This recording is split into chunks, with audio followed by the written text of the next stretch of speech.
Hello and welcome back to RageGaming. My name is Hollow and Sunbreak is just days away. With that, I wanted to go over some of the main features and details that I've been very excited to see in this expansion. Rise itself, I felt, was a fun take on Monster Hunter with like the wire bugs and the movement, as well as that version of the Hunter arts in the SILKBIND attacks. Having many great monsters brought forward into current gen, the less serious style for like the weapon and armor design compared to World, the visual flares, I can go on. But when it comes to Rise, I did feel that the final challenges were a little bit too straightforward for me. After all, it was a high rank game, not like a master rank or G rank. With Sunbreak though, that's set to change as we experience new challenges that seem to require that serious power for a hunter. The very fact there's no cooldown on the scroll swap other than your stamina cost was a big surprise to me. And after playing the demo, facing off against Malzeno in that brutal 15-minute hunt, I think that implies that we need that added power to face what's coming. And that's exciting. With that in mind then, let's talk about the 10 things I'm most excited for in Sunbreak. Starting with an obvious one I just mentioned,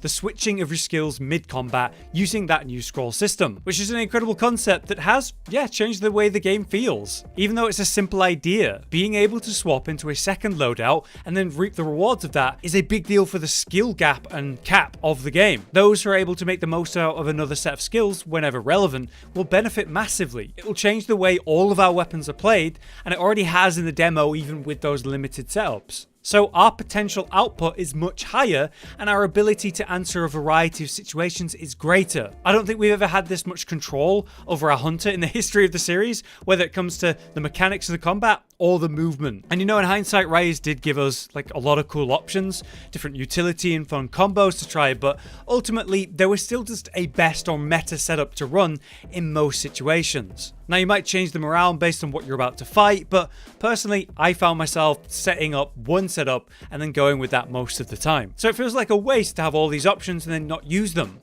So with this new scroll swap, it'll give you a way to use those things that weren't used as much because they weren't as good as the meta. And I think it's a clever way to address that problem and should give us, the player, more ways to manage ourselves in the hunts. But speaking of SILKBIND attacks, in Sunbreak we've seen a bunch of new ones already. In the case of dual blades, there was that SILKBIND the spiral slash that we weren't able to use, that launches you forward and you spin like a corkscrew. This should make for a very useful SILKBIND compared to say the kunai, because you can throw it out suddenly mid-combat to abuse those smaller punish windows in a way that the kunai just can't. However though, with the switch scrolls, we can just use both in one go. I can imagine myself running, say, the spiral slash in a in-combat scroll, throwing it out against a monster that's in the air, or say those smaller windows to punish, but then swapping to my other scroll that has the kunai when the monster's knocked down or stunned to get the max DPS in that situation. And the thing is as well, like they'd never show us everything before the release. With those demo setups being often different to what we've seen in the trailers, I still think there's a good chance that there's maybe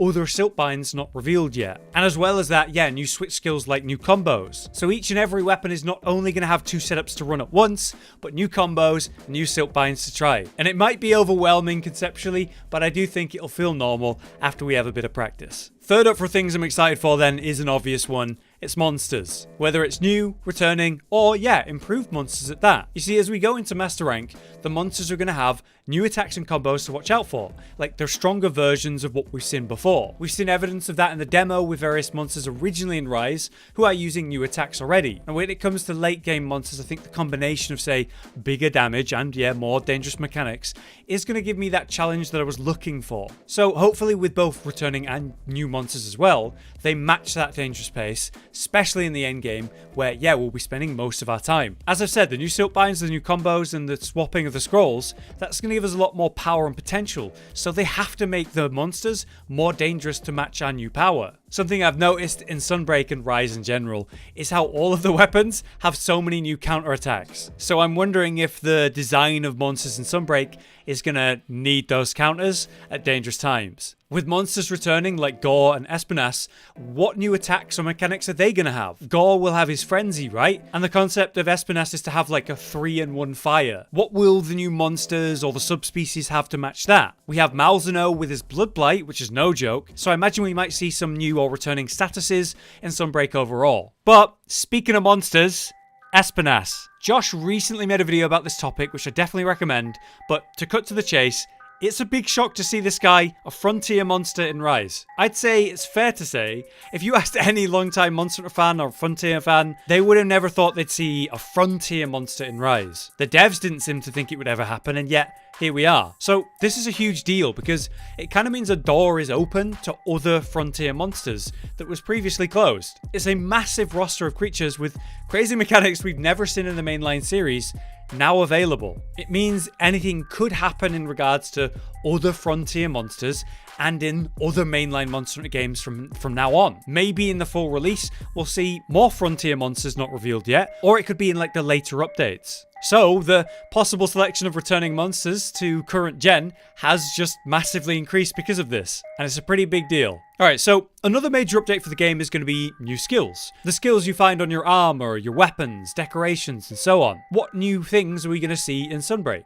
I think, say, take Malzeno with his Blood Blight, maybe our weapons and armor have something tied to that, like a lifesteal or debuff effect on the enemy. Espinas with his 3-in-1 fire, maybe we'll get 3 elements of status on those weapons. Or say that strange thing that was happening in the demo, the spirit birds that were appearing out of nowhere, constantly just giving the benefits. Each hunt, just over time, I'd passively get like a load of extra health, stamina, and so on, just because of that. Now, I said in my new things in the demo video, it might be that it's coming from, say, a petalace we're all wearing in those demo sets. But whatever the case, new skills will surely be found also in decorations or talismans to change the meta as we know it now. I imagine they've learned a lot from original Rise for our endgame grind to give us more variety and things to work on, and shifting up the meta is going to be very important. Which brings me to my next point, Sunbreak endgame. Apex monsters and the Rampage obviously played a large role in Rise, but with the Rampage being dealt with, what's going to happen now? It was confirmed that the Rampage has been solved, so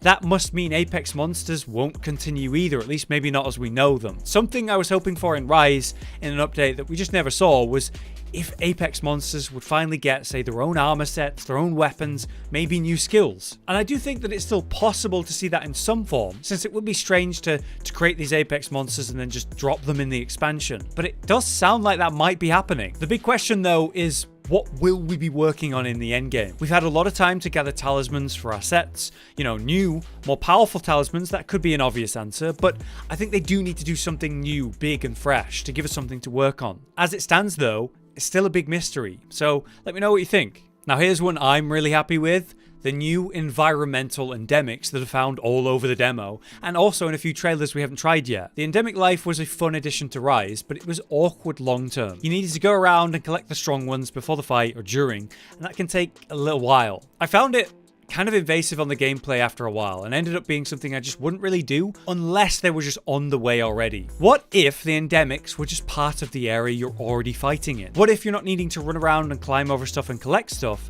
but maybe they're just already near you? That's what I think the environmental endemics are meant to be, and there's multiple types of this in the demo, where they're just on the wall, like the starburst bugs, for example. They're just there to give you a great way to get a burst of damage and spend less time on a wyvern ride. But we can also change up their element beforehand to get extra benefits before ramming the monster into them. Maybe just setting a monster on fire or using its element against it, or however. The slicer crabs are another obvious example. These guys attack monsters when they're just near them, but they go nuts if a monster's knocked down as well. You just get that passive benefit when fighting in that area, or you can intentionally use to benefit them by knocking a monster down near them. You don't need to run around the map to make this happen. We also saw that in the spear squids, which in the jungle just patrol the path and all you need to do is stand near them to get some bonus damage. To me, it feels great to have these options just part of the gameplay.